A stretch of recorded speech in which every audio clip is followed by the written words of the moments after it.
I will just do a very quick introduction. You put together a panel of about people and organization issues. Among the many things you've done, you're the founding managing partner of E14 Ventures, which is MIT Media Lab affiliated fund.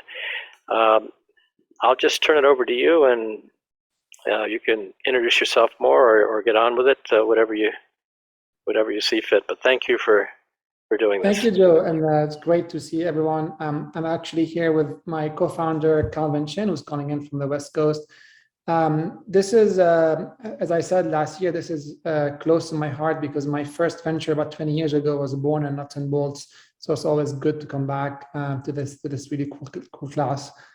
Today we've put together a really nice panel. And maybe before we go into it, very quick background on myself and let Kevin introduce himself before we go to the panelists. My name is Habib. I'm one of the founders of and managing partners of E14 Fund. I spent most of my working life here in Boston, but I'm originally from Lebanon. And at some point I moved back actually to the Middle East, was one of the first venture funds there. And before that, I started a few companies in different areas, computer vision and linguistics. And I sold my last company to Yahoo in 2011. And in 2013, I helped set up E14 Fund as a first venture fund of its kind, deeply integrated on campus with a specialization of getting to know and help scientists early on. So we get to know our founders about 40 plus months before they spin off. So really helping think about that early move from the science to commercialization, and helping with early team formation, early funding, but also growing through that. We fund anywhere from $50,000 to $100,000 for the very easy, if you guys know, no cap, no discount, super founder friendly, safe notes, all the way to a few $1 million of a core check, as we call them. Let Clavin introduce himself. So real pleasure to be with everyone, and thanks again to all the organizers and our hosts. My background is also like Habib's as an entrepreneur and also in multiple markets. For me, the bulk of my career was as a startup guy with 4 startups, 2 here in the US in enterprise software. And then I spent 10 years full-time in China, helping build first a semiconductor foundry company that we took public, and then an online lending company.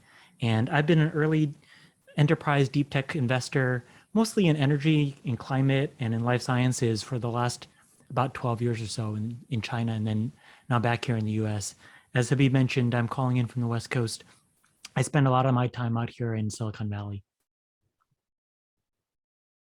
Awesome. And we also have Sarah from our team. Hi, I'm Sarah. I'm a fellow with E14 and also an MIT alum, course 8 and 17. And I'm currently an MBA student over at Harvard. So today we have 3 founders that have extensive experience in different, we try to pick founders in different industries. So we have Nan-Wei Gong, CEO and founder of Figure 8. We have Dewan, CEO and founder of Radiant Nano. And we have Dave Merrill, CEO and founder of Elroy Air.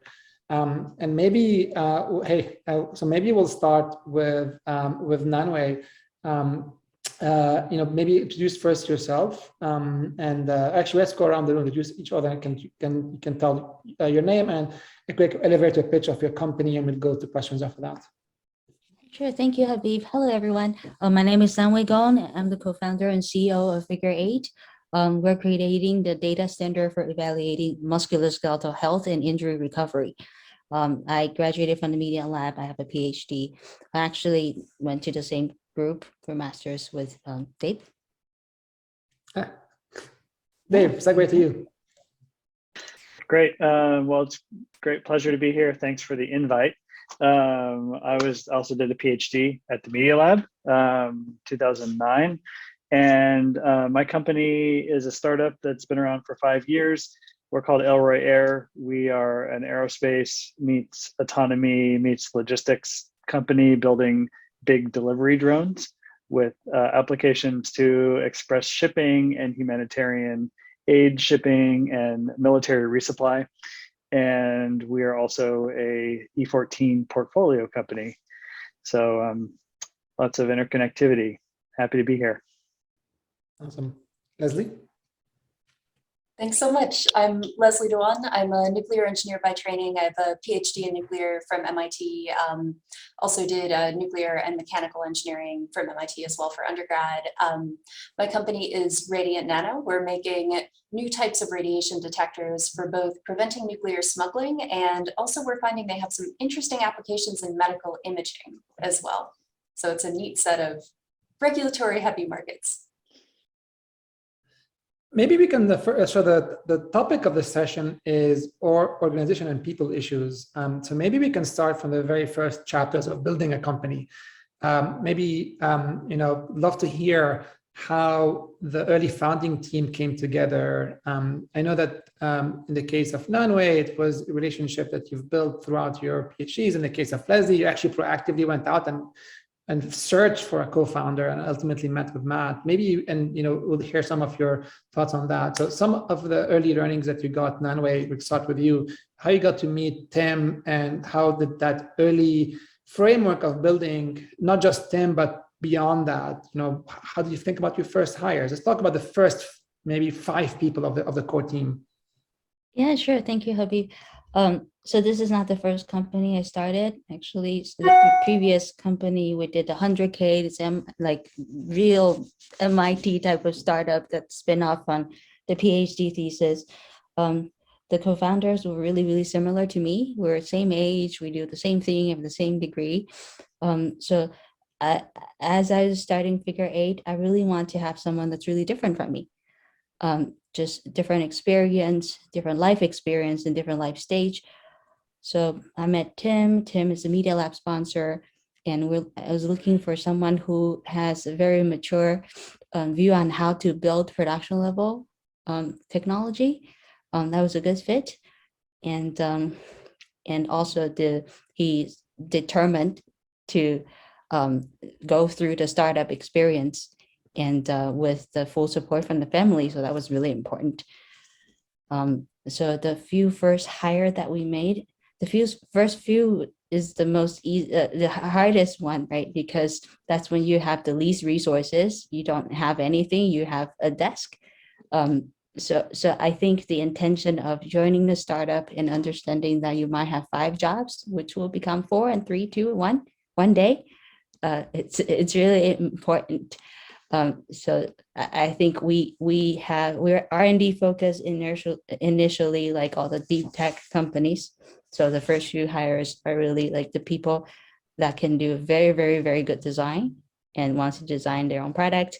People that's really, really good at engineering and wants to learn something. So I think the first few hires, we have really, really good people, but they are exchanging for the experience of being able to be in charge of what they are very good at, and with a lot of potential, as opposed to just getting a job as an engineer or as a designer. So I think that's how we put the initial team together. It's like what are the that's cool. Yeah. Before we move on to the rest of the panel, could you say a little bit more about, like, how did you know it was right? How did you know the fit with Tim was right? Did you have in your head a set of criteria? I know a lot of people on the call tonight are either exploring projects with co-founders or thinking about they need to add to their teams. Like, how did you know that, it's this like is a something I marriage, can- right? yeah. So this is the 3rd time I started a company, and I know that for the past 5 years we fought maybe half time. Not even one time, just that half time, and it's like there were ups and downs. There are things that's really, really bad. There are things that's great. You just know that there's someone that you can say, well, this is shit, and they will take it. And also they can say the same thing to you, and you know that it's a personality thing. And you're open about that. I mean, I was a therapist using your marriage. I was a therapist to one of your fights, you and your co-founder, because you're figuring out some of the tough things that the company was going through, and that's healthy. But I guess the question that I have, maybe I'll go to Dave, that like when you were looking at some of your earlier founders, co-founders, founding members, were you thinking also like Nan-Wei, alignment of mission, alignment of the core values, or were you thinking skill sets and complementarity, and I need someone that knows this very well and I can do that very well? A lot of scientists sometimes end up going to, you know, other side of campus at Sloan or at Harvard and trying to find someone who's the business guy, and vice versa, business person. How did you come up? How did you think about that first founding team? So I have one co-founder, Clint Cope, who I met professionally. So my first startup that I spun out of the Media Lab ended up being acquired by a drone company, drone maker. And that's how I got into building drones. And so I literally sat next to Clint in my role at this company who had acquired us. And we became friends first. And so I guess the first thing that jumps to my mind is that it requires, I feel like it requires a lot of trust. And so it is kind of like the marriage idea. For me, like I think it would be really hard to do like co-founder dating and develop a sufficient amount of trust with somebody in a short period of time to know that I could start a company with somebody. I think I would always look for someone who I already understood and had a basis of friendship or professional working relationship, and kind of had that evidence of a history together to know it could work, especially through thick and thin. Like as Nan-Wei was saying, like you really do have to be able to be like brutally honest and communicate transparently and work on a co-founder relationship in ways that are like a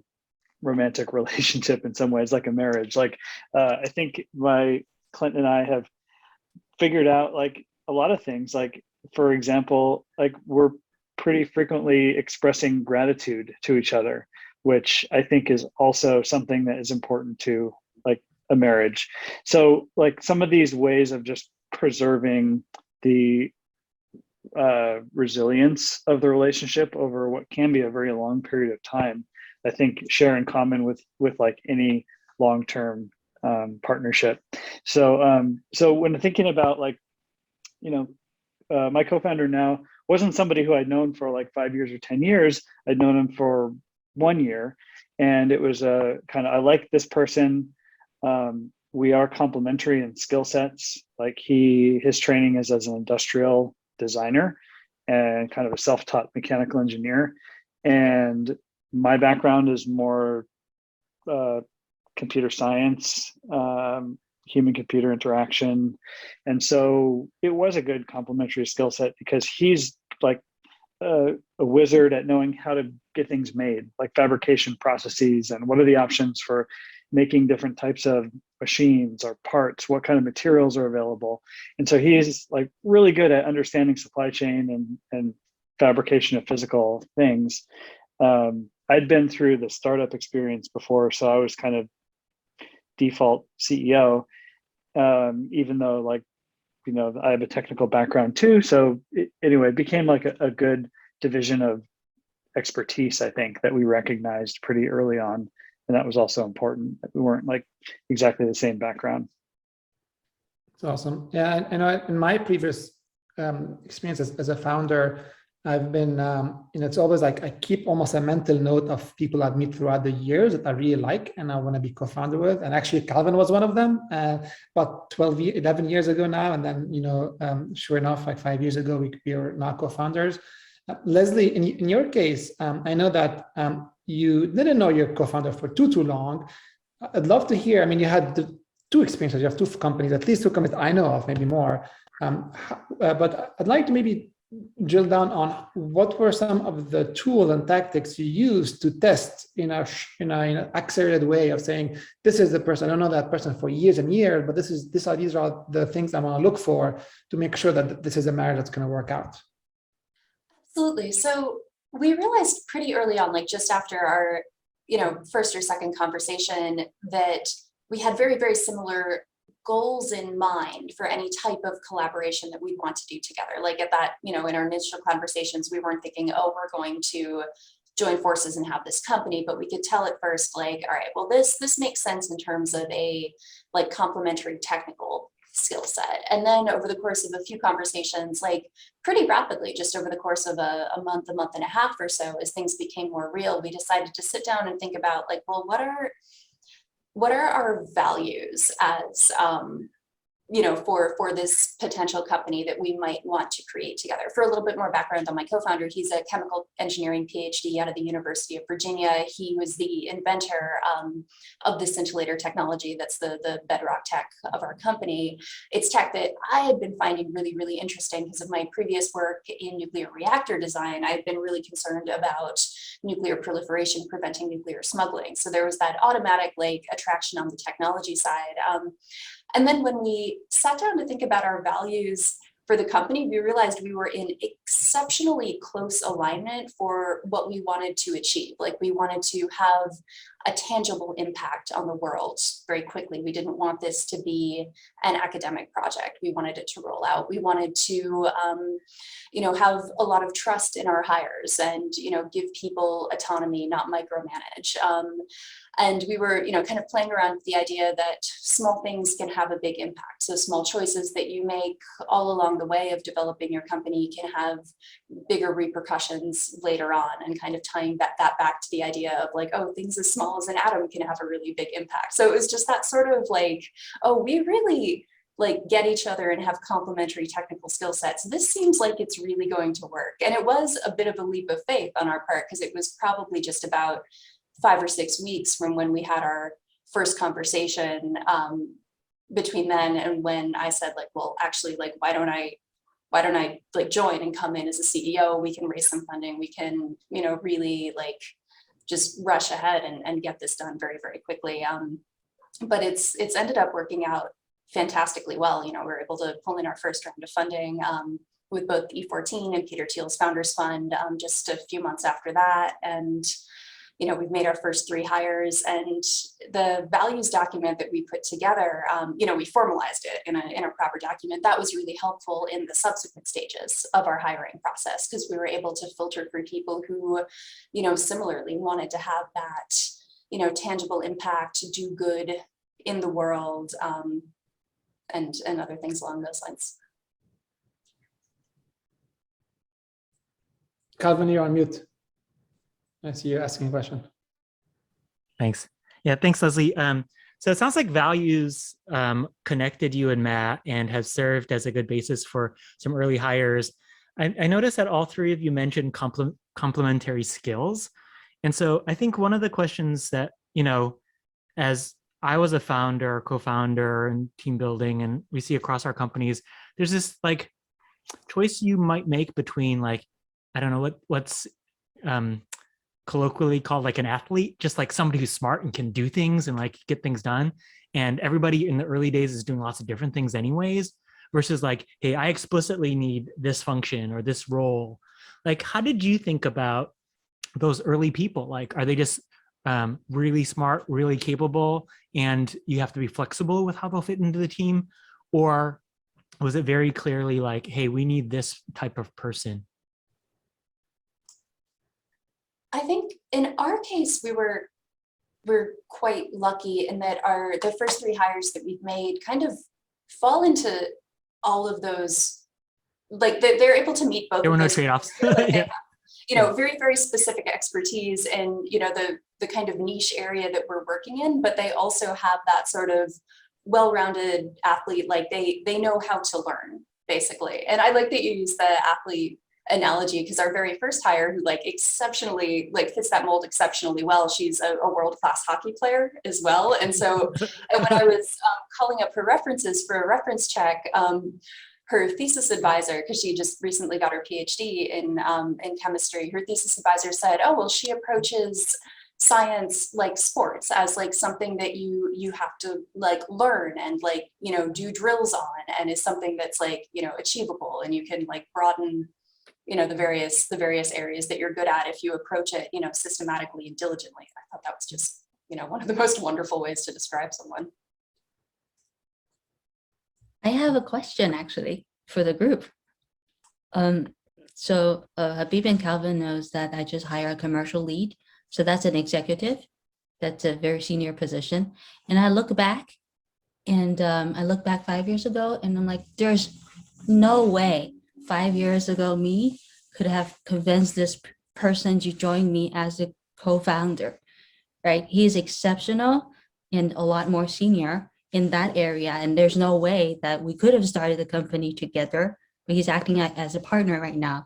Now, the question for a deep tech founder, I think is very different from if you're from business school and you have an idea, because you kind of have to grow the company to a point and then get some of these senior executive hires to fill that void. But if you have too many people that's just like myself at just growing into the role, then like as the company grow, the question really is, how can the co-founders or your early hire grow into the role? Because startup timeline is very different from human timelines. It just happens. Now, the question really is when you're looking for someone early stage. That's why I talk about personality too, because you have to go through so many things. And when you're looking for that specific, really, really skillful hire, they might not join you. Like people say, you're too early for me. Or you might find the wrong person. Hmm? I mean, or you might find the wrong person. You might be Yeah, you might find the wrong person. Which happened in your case, Nan-Wei. I mean, I wanted to ask you about that. In your case, you hired someone who you thought was the person you hired today 5 years ago. It turned out to be the wrong person, and took you a long time to realize that and to fire that person because you're, as you said, you were growing into an industry that was new to you as well. But maybe we can come back to the firing of executives or firing of that later on. I was trying to, maybe it seems like this is a question to Leslie and Dave about, as a founder, what do you do to make sure that you're growing and you know where your weaknesses are, and at which chapter do you hire which types of people? First, it seems like you're hiring or generalists or niche when it comes to engineering and science, but on the business side, it's more generalist, and over time, you're hiring a bit more specific profiles. But I'd love to hear from you too. Maybe Dave, you have some thoughts first. Yeah. Sure. Yeah, I was going to say, I can also relate to in the earliest days of a hard tech startup or a frontier tech startup, it's hard to attract like really seasoned people, because usually really seasoned people are like in this point on their career trajectory where they want to keep doing that, like big companies, like a lot of responsibility, but kind of a secure trajectory that might be like a higher salary than you can afford to pay in the early days of a startup when you're just getting going, or just more risk, like you said. Somebody who maybe doesn't have the appetite for the kind of risk that like an early seed stage company entails. So I think that the two things that I've experienced are, number one, just finding people that really want to be part of a startup. So that can be like some people who have a lot of great experience want to make a career change and be in a startup. And if you find somebody who's at that stage, even if they've had a career in bigger companies and they have all this great experience, sometimes they're ready to make that kind of change. So like we've done that. And then sometimes I've hired people that were great for the moment where we were, and came in and were scrappy and could do a lot of things, but didn't last that long in the so far 5-year trajectory of the company. Like maybe they were around for 9 months or a year or year and a half, and it's like they got restless or something. Some people who are really excited about early stage stuff and want to be in that sort of chaotic environment of an early stage company, they just might want to keep doing that serially. So that's also been something that I've just had to be at peace with, is like some of the early people may not stick around forever. Leslie, what's a really bad hire that you've made? A really bad hire I've made? I've been actually really lucky in terms of the full-time hires that I've made, at this company and in my previous company, there was one near miss that I thought was very interesting. This was at my previous company. We found someone who was going to be doing business development work for us, and they seemed like absolutely impeccable. Their resume was wonderful. They seemed like just, you know, on paper brilliant, like aced their interviews. We totally loved them. You know, I was on the cusp of sending her an offer letter. I did reference checks and they all were glowingly positive. And then I happened to show the resume to my younger brother, who happened to work at one of the same labs at Johns Hopkins where this person said that they had worked at. And he said, "Oh, wait, that's not the supervisor's phone number. That seems odd." And this person had faked their references and put down like a totally false phone number, like connected it to a friend of theirs. And then when I actually called the person who she said was her supervisor, it was, you know, of course, a totally different picture. So I imagine that situation would not have gone well if we had ended up extending them an offer letter. Yeah. Incredible. You hear about those kinds of stories, but never directly. Like it was crazy. A reference like that. Wow. That can't be legal, can it? I imagine I'm not quite sure specifically what law it violates, but I'm certain there's some law violations there. Habib, do you have a question, or we could also take some of the ones from the chat before those? Yeah, I have a question, but maybe we can just go to the chat questions. Let's see. I think Frank had asked earlier, how do you know when it's time to oust a co-founder? Maybe we'll start first. There's a few examples from our portfolio companies, and I'd love to hear the group. I don't know if the group have had an issue with ousting co-founders, but you know, the co-founders sometimes come together early on in the process of building a company, and you may be at MIT or you graduated, but you're building things together. And at some point, if you haven't had a chance to sit down and have a heart-to-heart early on in the process, you might have misaligned expectations and different reasons and goals for what you're doing, what you're actually doing. So it's extremely important to make sure when you think about equity split, which was another question actually in the list, and founder vesting and founder agreement, so that's quite tight and done very early on. And in a few particular cases, what we've seen is that there was a wrong match. Maybe two students came together. One person was building the IP or the science, other person was a business. There wasn't a good match, but they felt some comfort at school and they were doing it. And then over time, it was clear that the business person in this particular case wasn't pulling their weight. And then it ended up of trying to get, oust that person. It took a long time. It was really, draining on the scientific founder in this particular case. And it takes a lot of energy and being on top of it. And these are very hard, and almost always it's hard to, emotions get in the way.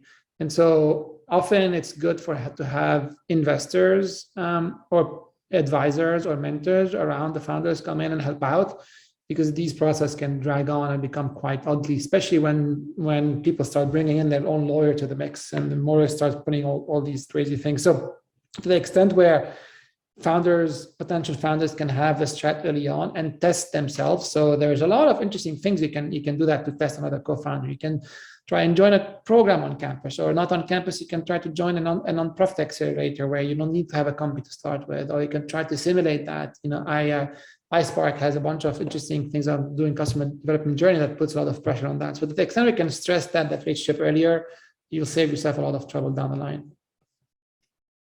Yeah, those are some great thoughts.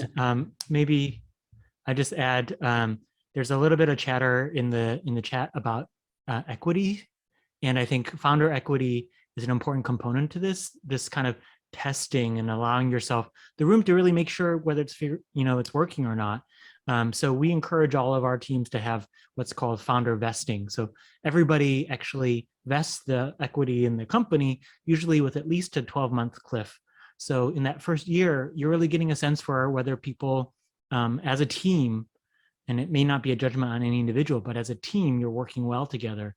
And if anyone leaves, that equity comes back to the company, because obviously you're going to need to replace that person or replace their contributions. So that's definitely something to keep in mind. A question to the three of you. I think Harsha has asked a question. Can you share your experience of and strategy of how, as founders, you grew your skills as the company grows with the multiple chapters? You've all been part of company in different chapters. How do you make sure, like, whether it's reading books, is it getting a coach, is it building this external forcing functions? You might have, some tricks up your sleeves. So I'd love to hear about that. Maybe we'll start with you, Dave. Yeah, some of the things you mentioned, reading articles on whatever I'm trying to learn, whether it's about equity or management or leadership or motivation or pitching, fundraising, whatever it is, just looking for good reads. I also learn by talking to people, just personally. That's one of the styles I like. So I'll call other people I know who are founders and ask them questions or text them questions and try to be as concise as I can to get a good response back, and sometimes spam out the same question to a few different friends so I can compare and contrast.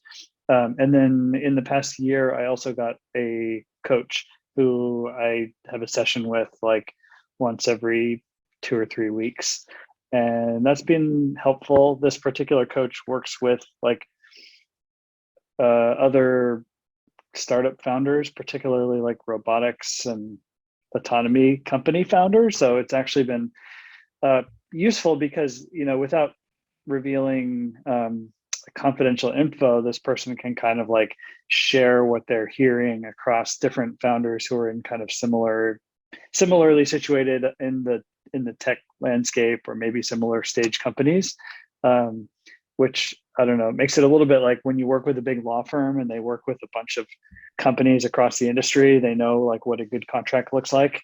And so just having that perspective of seeing this person who can see a few different examples of people all dealing with similar stuff can be valuable. Awesome. Nan-Wei, even in your case, but it was not just about growing the CEO and the skill set, but also learning an industry that you have no visibility over and into, nothing about musculoskeletal health before. I mean, you probably would be spelling it wrong because that's complicated to spell before. And I was like, you live and breathe musculoskeletal health, and all the MDs in that and all the science. Even like, how do you get there? Like, what were some of the things you did to put yourself in that world? I don't sleep. Well, I have a coach, like what David mentioned, and ever since I hired this coach, it's a transformational experience. If you think I'm a better person recently, it's because of that. And I think the coach, there are so many people. I think half of my LinkedIn new invitation is people who try to coach me. I don't get it, but very, very few people in this world knows how to do this job. And a good coach will say, you're in this process and everything is okay. And this is what's going to happen in the next 3 months. This is what's going to happen in the next 6 months. This is what you don't know. And I know that you don't know. And that's okay. Yeah. So I think finding the right. I still would love to kind of go back to that thread of learning, not just the skills as a founder, but learning an industry that you haven't been in before. So getting to know the right doctors, the right hospitals, like how did you build that network around you? A lot of people on this call might be thinking of building something in an industry that they haven't spent time in before. Now, I know you've hired Donna before, for example, from MGH, and then you hired, you got some few advisors around you, but would love to hear how you were able to grow that network around you. I think the first thing that a lot of us faces is that we are tech founders, and especially in healthcare. If it's in healthcare, then it's a three-headed dragon. There is a payer, provider, and patient, and it's just not intuitive. It's not selling a consumer-facing product. So I drew all these spider webs of relationships and do my detective work. Every person that I talked to, I said, so what exactly is your relationship to this problem in the world? You know, as you map out, I'm sure Calvin and Habib will hear me saying, I get it now. And then I'm like, no, I didn't get it. Until one day you just get it. Then you have the story and everyone you talk to and say, yes, this is where I stand in this world. It's a spider web of relationships in the billing and coding, government regulation. There's a lot going on, but I think it's like fundraising. If people are saying like, no, I'm not gonna buy your stuff, you ask them to introduce you to someone because there is that 5 minutes of, oh, I feel bad rejecting you minutes that you can always leverage to say, all right, help me out. Who should I talk to? Or what went wrong? So I think just having very thick skin and draw that web of relationship to understand more about the world. But that's all what startup is about, right? It's the curiosity about the world. Now, the previous company, I've always worked in tech, and then I wanted to do music, and now healthcare. But it's very interesting that if you do a startup in something, then you get to know all the people that you've never imagined that you could meet. So that's so interesting. Yeah, so related to building out kind of knowledge and connections outside of, you know, your domain of expertise, how have the three of you thought about using formal advisors, and what does that relationship or structure look like? Yeah, highly recommend. I've probably 10 advisors since the, you know, over 5 years of running the company. And so I try to find advisors who are like deeply embedded in a domain that I need to understand better. And so, you know, for instance, like sales into our market, that's an area where I have one advisor, an advisor who spent like 25 years at Bell Helicopter, kind of one of the big established aerospace companies that's relevant to our space. And I think the failure that I always have is I don't really use the advisors enough. I'm just so busy. It's hard to like keep interacting with them on the cadence that it really like they're willing to do, and that's kind of part of the deal. But I never quite get there. So I would recommend putting it on the calendar, like a recurring meeting with your advisors, so that you just have a chance. There'll always be something you could learn from them every time. You know, if they come from one of these domains that is new to you. That's how I feel about it. Leslie, I think you also have a bunch of advisors, like very specific. You created them from a very clear use case, and you've been very proactive at that.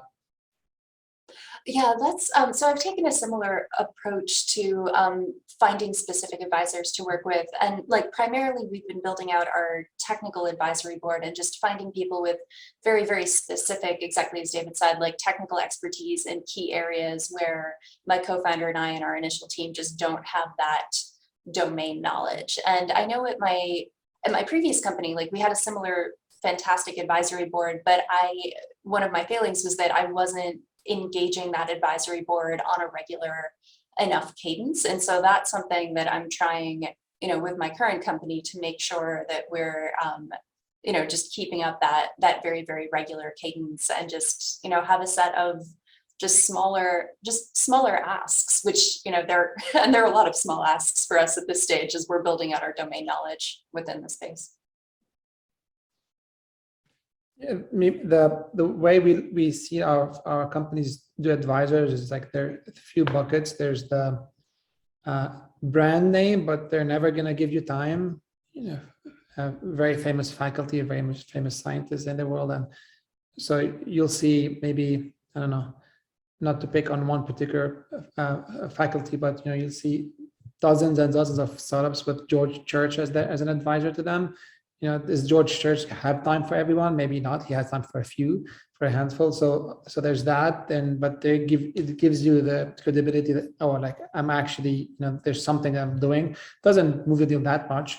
And there are some that you pick very carefully, like what Dave and Leslie have mentioned, but you end up wanting to put a very strict forcing function of getting them on a call to get their views. Otherwise, they're not just going to, advise you on their own. And usually advisors can be on vesting schedules of 1 year to 2 year vesting schedules. Sometimes different. They could be on a 4 year. You can put them on a 4 year schedule, but they have a shorter shelf life. They have a shorter, they don't have too much patience to stay with you for the long duration. So you can give them a shorter part.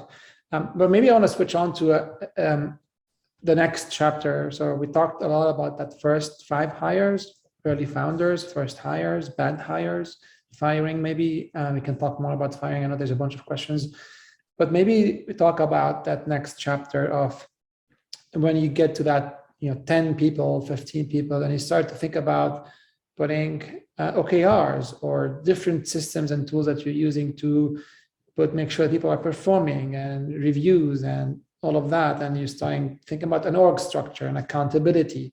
Love to hear some best practices from that. What are some of the things that you can point to and say, in retrospect, I wish I did more of that early on? And see if we can take the discussion from there. But Nan-Wei, starting with you. About hiring or firing? Well, about more like thinking of the organization as a whole, how people are making sure that the teams are running as functioning units on their own. So I think having the advisor or the mentor really, really helped, because again, being a CEO is not something that everyone knows how to do. So designing the organization is actually the job.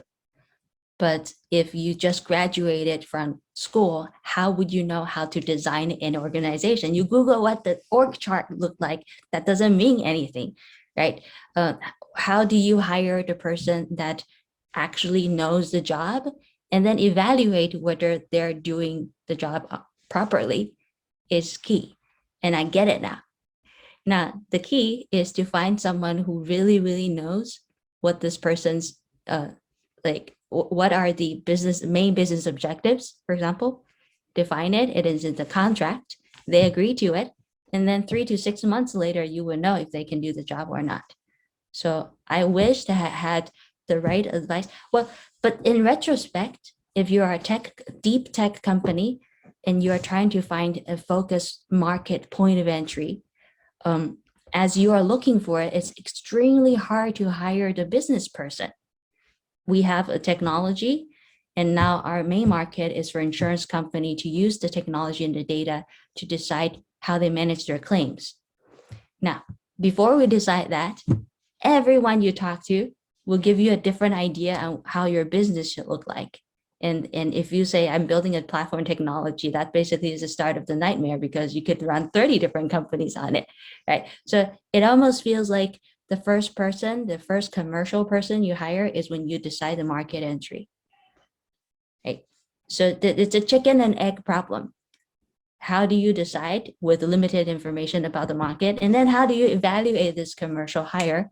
That is the first time, if you just graduated from school with a PhD, it's the first time you hire a salesperson, because they all look so good on paper. That's why the OKR for the first 3 months, for 6 months is really important. And if it's so clear, then someone underperforms, then it's just very easy to have the discussion that what doesn't work. So I wish I had someone who writes the OKR with me to define the performance of the person. And a very senior commercial person would know that they have to hit the target. And I'm talking about commercial because I'm from tech. I know when I see a good engineer. Yeah, that's a tricky point you just raised, because in particular, sales and marketing people are very good at selling and marketing. So sometimes even a mediocre salesperson can convince you that they know how to sell. and then you don't know they're a fit. Could you say a little bit more about evaluating people in skill sets or domains, like from an industry background that you don't have? Like, how do you evaluate somebody, who's I never thought I could ask an advisor or a mentor to help me write the job description and really like now I have someone who would hire these type of people that I need to hire like thousands of times, right? My mentor took 3 companies to public and he knows what he's doing. Now, if you have someone that has done a little bit of commercial experience in that industry and help you to select the person, you just see that there's no hope. You really need to know how to evaluate people, set up the OKR, and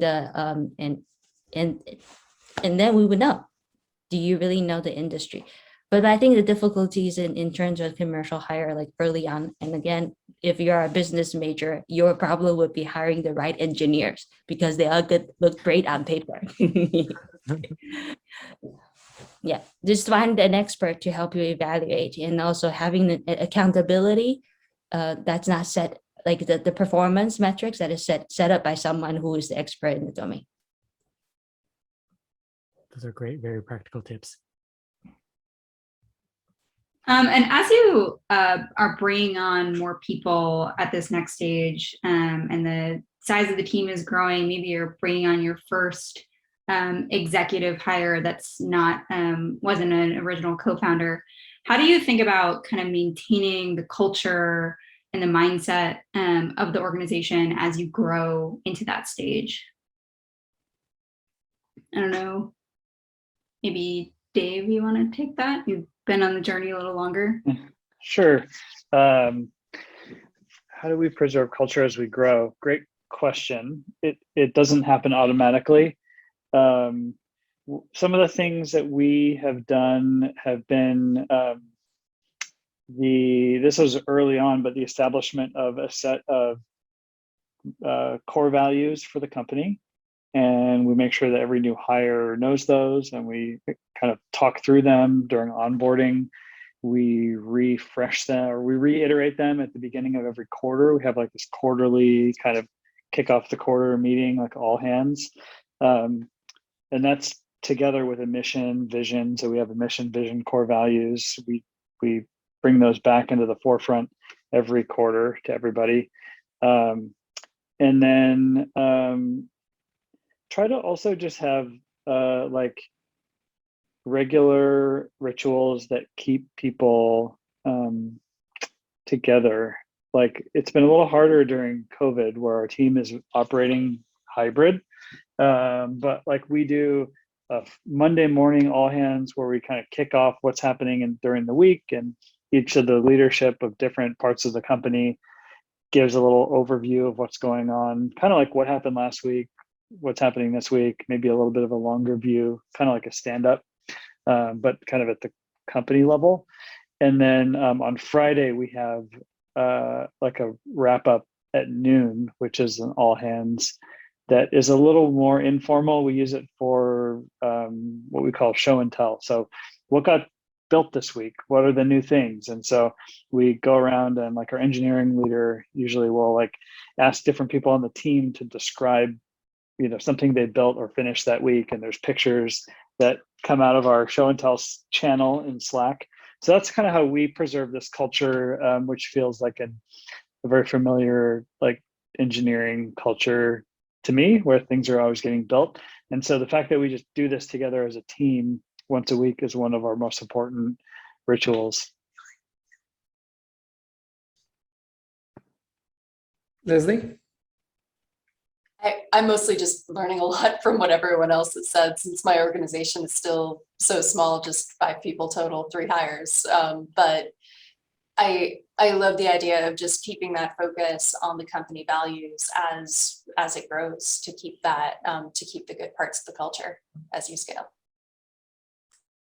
I'd love to hear from you. Maybe it's a more granular, more micro question, but how do you conduct a good one-on-one meeting with your team members?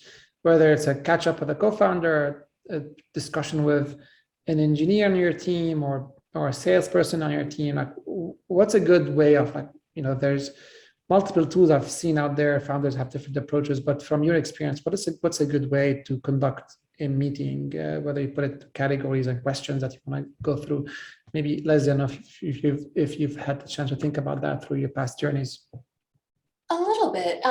So I perhaps don't have as formalized approach as I should, but I always like to, if it's anything significant, make sure that I'm being thoughtful about an agenda ahead of time, what I would want the key outcomes to potentially be from the meeting. And then also just think a lot about, on an individual basis, the personality and feedback style of the person that I'm talking to.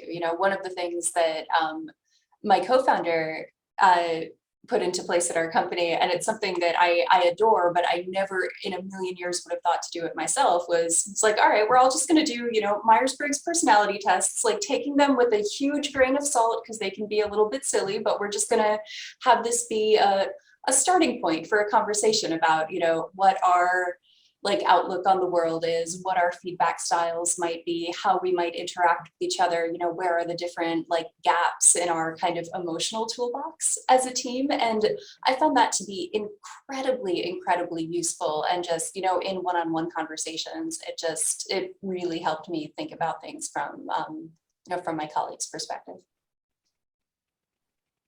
That's really cool. Yeah. He's maybe an you icon. should. Yeah, sorry. Go ahead. I was gonna change gears, but No, I was gonna say, one of the tools, one of the ways that one of our founders had mentioned, she'd been recently thinking, as her organization has been growing quite a lot, of being efficient at these meetings in terms of asking 3 questions.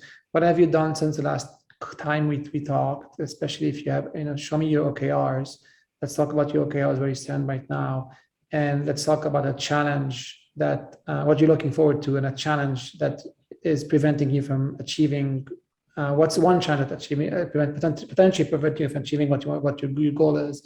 And these are less early on. They tend to be, when you're a team of 5, 10 people, they might be too prescriptive and too robotic. But as a company grows, it's good to have those. Obviously, you can ask them different questions, and it's all good to always make sure that you start a call by asking how people feel, and just literally, how do you feel is always a good question that people should always think of asking, because at the end of the day, you're running a company with people, and people's first. And so, and over time, you can build your own style of how to run those. But these 3 questions, or thinking about your 3 questions, whatever they end up being, of what happened in the past, where you are right now, and what's going to come in the future, always are a good way of keeping things in a more structured way, where people are expecting to present and then think of asking help, make them a bit more vulnerable. Oh, I have this issue. Can you help me with that? And then you have some homework to work on. that's cool. Yeah, just kind of taking it in a little different direction. I think a lot of times, every startup has its highs and lows, good days and bad days, or good hours and bad hours, let's say even. But balancing between being very transparent and very candid with the team, but then also maybe protecting them from those highs and lows, and particularly those lows. Otherwise, they could, have more of the anxiety or more of the nervousness than is necessary for them to, function in their role as part of the team. So Nan-Wei, how do you think about transparency and managing and leading your team? When you're a very small team, when you're co-founders, obviously everything's kind of shared. But as the team grows, maybe not everything is shared in the same way anymore. So like what David said, the mission, vision, and the goals, and everything, the big picture stuff, we always share. I think there are different levels of that's why there's the org chart. Right? You have the executive leadership team, you have management team as director level, and then you have the groups that they manages. So we will have executive leadership team meeting and then decide how we propagate information. And these are the different market feedback, good feedback, bad feedback, good, good news, bad news, and how do we tailor the message to keep everything in general, either a positive learning experience if it's bad. You have to select a group, and if you are in the leadership team, then you have to be part of the group with most of the information shared. That's why you have more responsibility. If something is broken, this is the group that's gonna fix it together. Yeah. So it's the org chart. Cool. Dave, any thoughts on transparency and like candor as a principle of an organization, but then a balance that needs to be struck? Yeah, I agree with some of the things Nan-Wei said, that like the leadership team at my company gets access to like more information about the ups and downs than every rank and file person on the team. And I guess I think of like the leadership team is in some ways like, one step closer to being a founder. Like they're entrusted with more responsibility, and by the same token, I think they can handle more of the kind of variability of ups and downs that a startup is all about.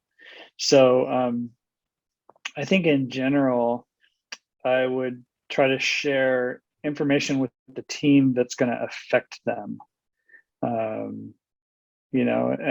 If there's something that is like a concern that I have that I'm working on some way to resolve, I don't need to tell the whole team about it.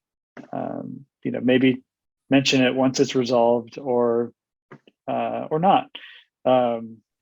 So there's definitely a filtering that every founder needs to do, I think, because I don't want for instance, when I'm in a fundraising process, I don't want to have everybody in the team suffering from this roller coaster of like, oh, the investor called me today and now I haven't heard from them for 3 days. And there's like always this up and down that if I was being transparent and just publishing that information out to everybody, I think it would be really distracting. So do you hold the office hours, Dave? No. Not really. I mean, we have at our all hands, there's sometimes a few questions. So that's kind of a chance for people to ask questions in front of everybody. It's a good idea. Maybe I should. Yeah, I think office hours are cool. I mean, managers should do them also for their own team. So it's open office hours, maybe once a month, come book me. But I was gonna say, like, if I'm an engineer, just joined the company a few months ago, I read a blog online about, ups and downs of startups, and I come and ask you, hey, Dave, I booked on office hours. I want to ask you, how much runway do we have? And we have 4 months of runway, and you're trying to fundraise. Would you tell me we have 4 months? And I would go freak out and tell all my other, colleagues, and we run. Or how would you manage that question if I would come and ask you that? How much runway do we have? And we literally have 4 or 5 months, and you're working day and night to fix that. That's a tough one. Yeah, I don't have like a pat answer to that that's easy to apply in every situation. Yeah, good question. I would say maybe depends on which state you're in, but I would say one easy way to get out of this, if you don't want to answer that, is you have a set of investors and a board, and you have a lot of options that you're working through. Some of them, because frankly, the situation is, and maybe we should switch your gears in a second, talk about investors. But frankly, the situation is, if you have a group of investors, it's not just on you, the CEO, only on you to figure this out. Obviously, the weight is mostly on you, but you have also shareholders and investors. They're helping you out supposedly, and they're thinking throughout this with you, and they might give you an extension, more money in the bank to get running, or there might be venture debts around, or as you've done successfully, Dave, and I know Nan-Wei to a certain extent, and Leslie as well, getting government grants. So to the extent where you can give that comfort. Obviously, there's a point where if you have a strong belief that you're going to get the cash, then you should exude confidence. I think, in my opinion, that's one thing where you should not show weakness, because the point you show weakness is you actually have lost confidence, and it's totally fair in that case to expect people to leave. Like you're almost telling them go find a job, unless you're not confident enough. I was asked that before, Habib. And what did you I can say? answer that question. That what I said is to the person who does engineering, and I said, you know what, you're the best engineer in this thing that I know of. I trust that you can do your job well. Do you trust that I can do my job well? What's a runway? Yeah, I mean, these are sometimes tough. It's someone. I can answer Habib's question. Sorry. Yeah, so I was saying, if an engineer or if someone in the organization that's not on the executive team comes to the CEO and asks, how much runway do we still have? How much more money in the bank do we have? And the true answer is we only have 4 months of money left in the bank. But the CEO knows that there's a solution in play, whether it's an imminent one or it's one in the works or it's a risky one, but there's something in the works. So should the CEO be transparent and say, we only have 4 months? Or should the CEO try to give confidence that we're going to fix it? And it's my job to do that, and you should trust me to do that. And so that was the question: how do different CEOs handle that? Well, I can answer that question. Sure. Well, when you hire somebody, you have an employment contract.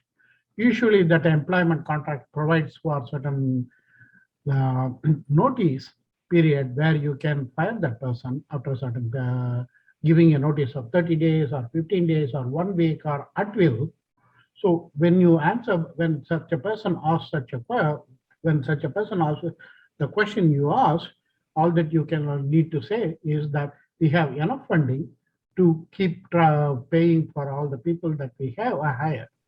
That's all you need to say. You don't have to say, I have only 3 months of, I have only 2 months, or I have 10 years of funding. That's not necessary for people who are hired and who have an employment contract.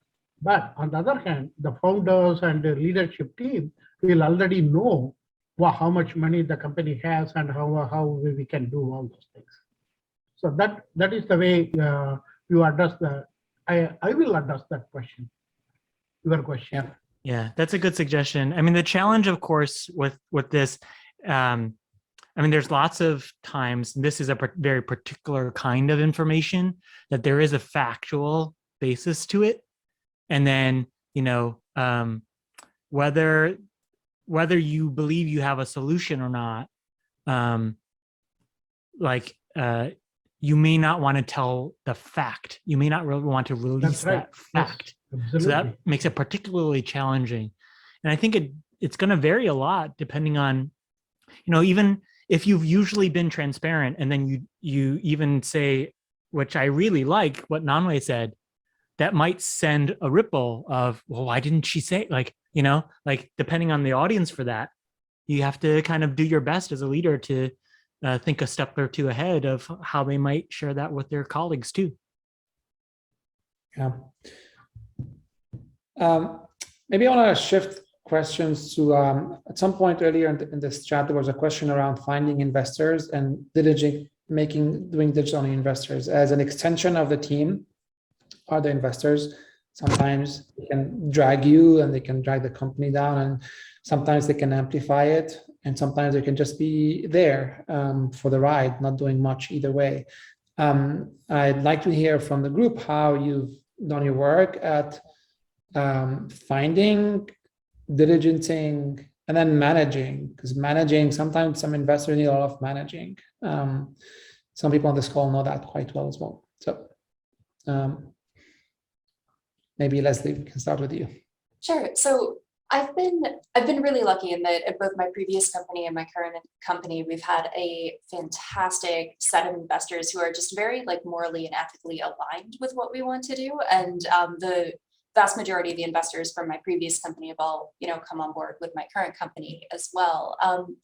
And I think that, like, certainly when I was first raising for my previous company, it wasn't the idea of vetting investors for like an ethical, or kind of looking at them through an ethical lens wasn't something that I was really thinking about. Like, it was very much my co-founder who was, quite adamant about saying, like, look, I do not want to work with these particular investors. Like, I don't like their approach. I view like some of the things that they do as being unethical. And I pushed back a little bit. I was like, but their money is very, very green. Like, so perhaps we could. And he said, like, no, like, I am 100% serious about it. Like, we want to work with people whom we're morally aligned with. And that's something that ended up being incredibly, like, just crucially important to us throughout the ups and downs of my previous company, just because I knew that my investors always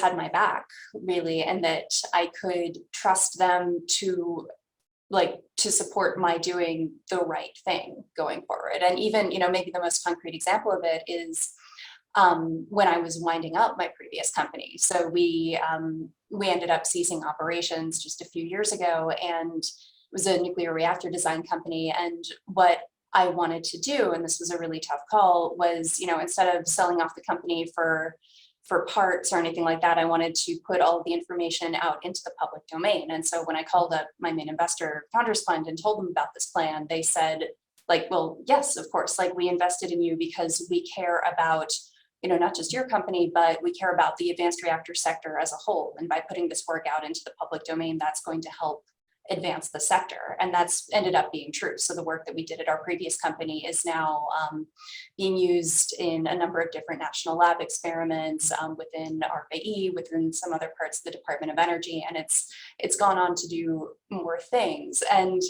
that's just something that wouldn't have been possible if we had worked with a different group. So kudos to my first co-founder for that. That's great. I'd say vetting investors via talking to companies or talking to the founders of companies that they have invested in already is probably the most useful, because on a off the record call with another founder, you can just get so much rich information about what it's like to work with somebody. So I highly recommend that. There are a few online sources on that of information.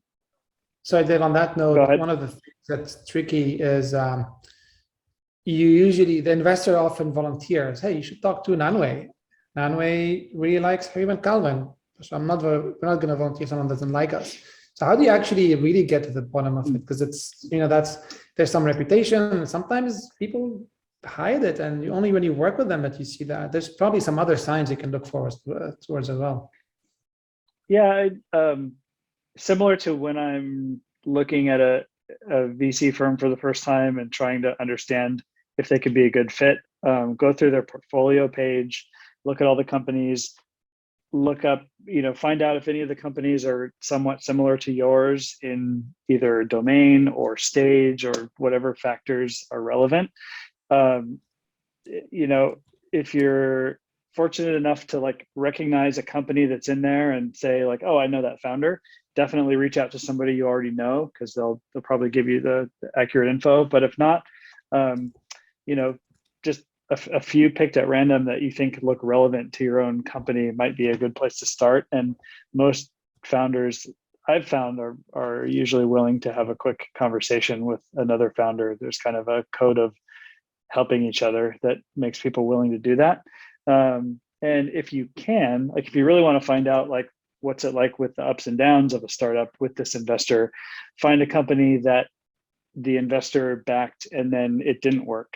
It wound down, or was acqui-hired for pennies on the dollar or something like that. And then you'll find out what it was like when things were not going well, which is, even in a company that ends up being a big success, there are often times when things are not going well. And it's really useful to know what that investor is going to be like in those times. Or maybe even when the founder, I just got an idea as you're speaking, when the founders were no longer part of the company 2-3 years after the investor came in. in the sense that what you're trying to get at was an investor adversarial to the founder, and were they unethical in doing things that pushed the founder out, and that was unexpected. These are sometimes things that bad investors would do. Obviously, there's also the dragging and board members. Important to figure out how people conduct in board meetings. Are they just hogging the whole conversation? Are they need to be babysat all the time? Are they just take and just are not adding value as well? Sometimes it's just they could be not bad people, but just very big waste of time and keep throwing things at the company and take it in different directions. Yeah, and there's it's hard to. Oh, sorry, Calvin. One more idea. It's hard to calibrate this, but like I have a friend who I help kind of as in an advisory capacity with his company, and I saw him get a Series A investment from an investor that was like very pushy, I thought, and very enthusiastic and wanted to move fast, and was like whining and dining him to do the deal and take the money, and flew him overseas to go see a sporting event, and was like doing all these things that seemed, in my mind, were kind of red flags. And I think it's hard as a first-time entrepreneur to know what's a red flag if you just don't have experience interacting with investors at all. But I would say, like, try to use your judgment about people and like, trust that as much as you can, because ultimately he ended up taking money from this investor, and then like within months it turned into a nightmare where the person was like being really antagonistic and trying to get their money back, and it was like a very negative result after what seemed like a really easy, fast, big Series A experience. So there were some red flags there, and it can be hard to calibrate that, but that's an example where I was going to say there is one online resource that I don't know if it's still very active, but there's a website called The Funded where people can give anonymous reviews of investors. And, hard to know what the quality of the data is on that website. But if you look through the record for this particular investor, there was at least one report of a really bad experience. So it is worth doing that kind of diligence too. Yeah, I was just going to echo all those comments. And I think there's a lot of really great points there for referencing everybody around the company.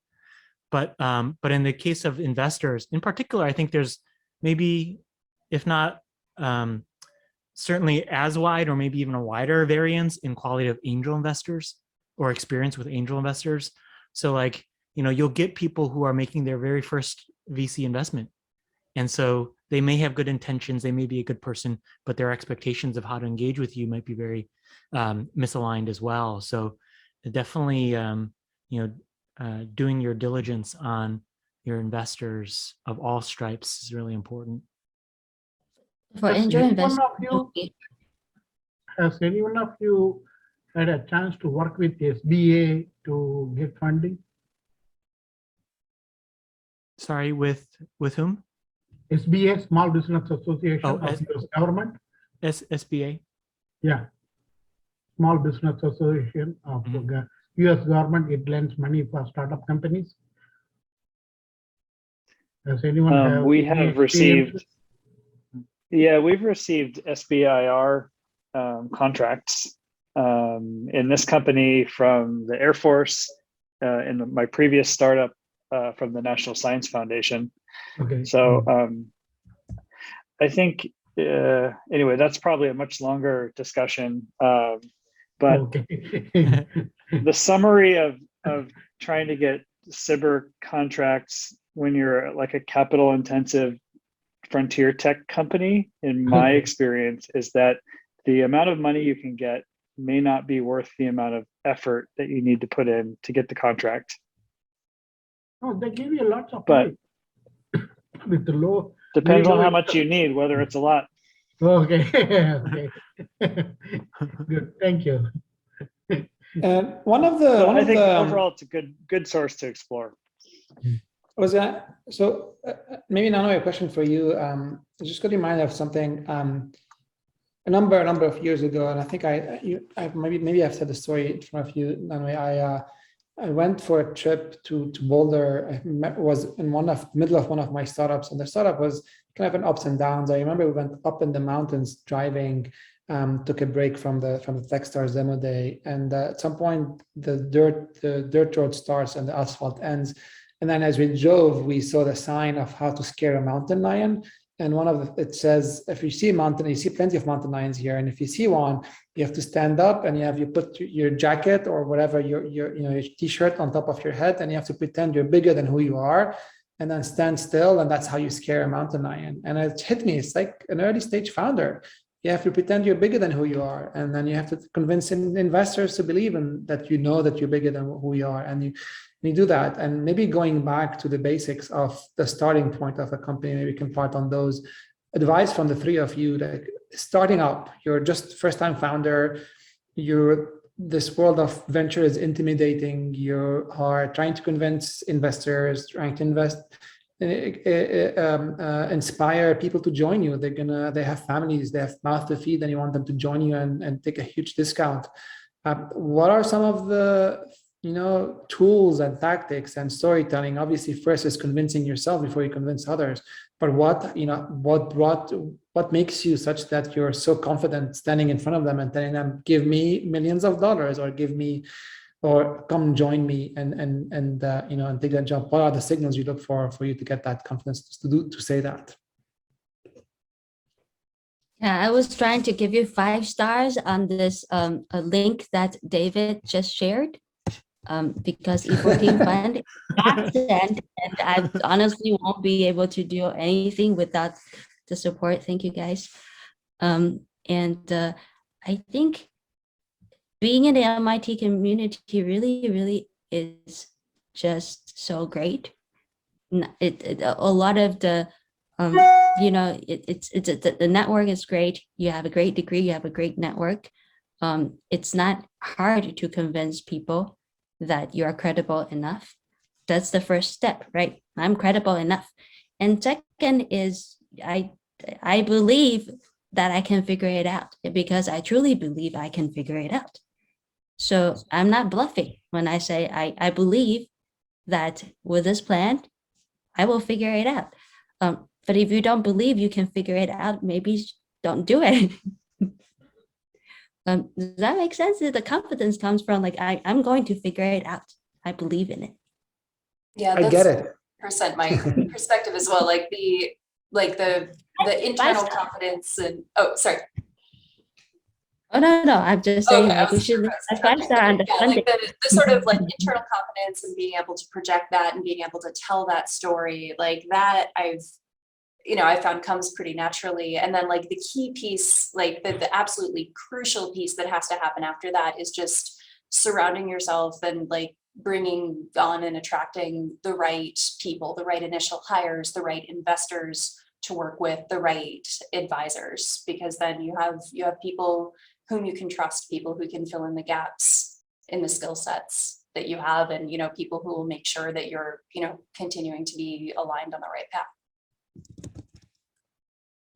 I also think that the transparency, you have to kind of deploy this, right? But when talking to investors, the transparency that there is risk in the effort, in the endeavor, the proposition that we are out to prove is risky, and kind of to know what the risks are, but have something to say about how, when I do this, something to say about how I plan to mitigate those risks can be really disarming. Just the fact of acknowledging risk and not trying to defensively deny that there's risk at every turn, which I think is the instinct of some entrepreneurs. I'm not exempting myself from this instinct. It is as a person pushing an ambitious thing forward, it always feels like a statement of a risk can feel like a criticism or a jab that someone thinks they've found the reason why your company is not going to work. But as a founder, I know a lot of the risks that I see ahead that we're going to find a way through. Like Nan-Wei said, we'll find a way around them. There are rocks in the road, but the value that I'm building as a company with this team around me is that like we're finding the way through that rocky path to the other side. And so being open that there are risks, I think can be like a powerful switching of the narrative when you get into a conversation like that. Yeah, and seeing the three of you operate, I mean, we're so privileged, and we thank you very much for allowing us to partner with you in your first journeys, but also three of you have been very generous in helping other founders. You've been the first ones to say yes. I'm going to talk to this younger founder who's starting up and giving them advice and volunteering sometimes. And thank you for joining today as well. I mean, it's been truly amazing to see you. And also one of the things you haven't given yourself credit is sometimes it's really hard to run a company and be a founder. And even when the things are very hard and very down, and you still are able to pull yourself up, and as you believe in your capability and the team that you've built around you, you go out and you present and you put on a very strong hat on, and you do it because it has to be done. And when hard decisions have to be made, you do that. You have to fire people, and sometimes you don't want to do that. You do that. And so it's been really amazing to see you through this journey. We're super excited to continue with you next. Before, last word on my side, for everyone on this course, you have an amazing resource here on this course, and that's Jimmy. Jimmy was a TA on this course.